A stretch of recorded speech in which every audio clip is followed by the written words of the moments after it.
রাজশাহী শহরের অজানা একটা নদীর ঘাটে আজকে যাওয়ার জন্য রওনা দিলাম আমি আর বিশাল।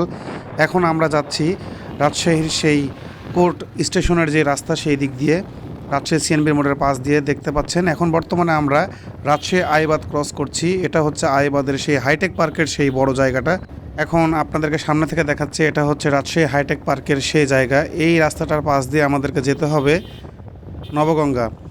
তো রাজশাহী শহরের রাস্তাগুলো অনেক সুন্দর, আপনারা বরাবরের মতো জানেন। তো যেতে যেতে আস্তে আস্তে সন্ধ্যা হয়ে যাচ্ছে। সামনে 1 টাকার মোড়।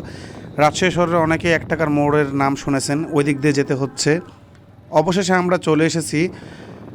এখন দেখতে পাচ্ছেন আমরা একদম নবগঙ্গার কাছাকাছি চলে এসেছি এই রোড দিয়ে। আপনাদেরকে অ্যাকচুয়ালি দেখাবো যে এখান থেকে আসলে রাজশাহী শহরের এই নদীটা দেখতে কেমন লাগে, পদ্মা নদীটা।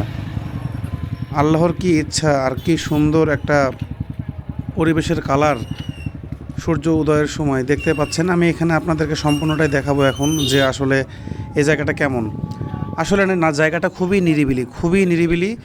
রাজশাহী টি বাদ, আইবাদ ওই রকম ভিড় এখানে আপনারা পাবেন না। শুধু শুক্রবারের দিন এখানে ভিড় পাবেন। তবে এখানে বাতাস, অত্যন্ত বেশি বাতাস।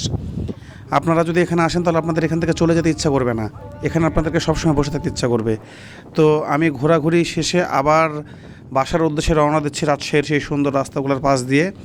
আর আপনারা কে কে ভিডিও দেখেন আর আমার ভিডিও যারা দেখেন তাদেরকে অবশ্যই ধন্যবাদ। আমার ভিডিওগুলো অবশ্যই দেখবেন, আপনারা সাপোর্ট দিবেন। আমার ফেসবুক পেজ থেকে দেখে থাকলে ফলো দিবেন, ইউটিউব থেকে দেখে থাকলে অবশ্যই সাবস্ক্রাইব করবেন। দেখা হবে নতুন কোনো দিন নতুন কোনো ভিডিও নিয়ে। সবাইকে অসংখ্য ধন্যবাদ। আসসালামু আলাইকুম।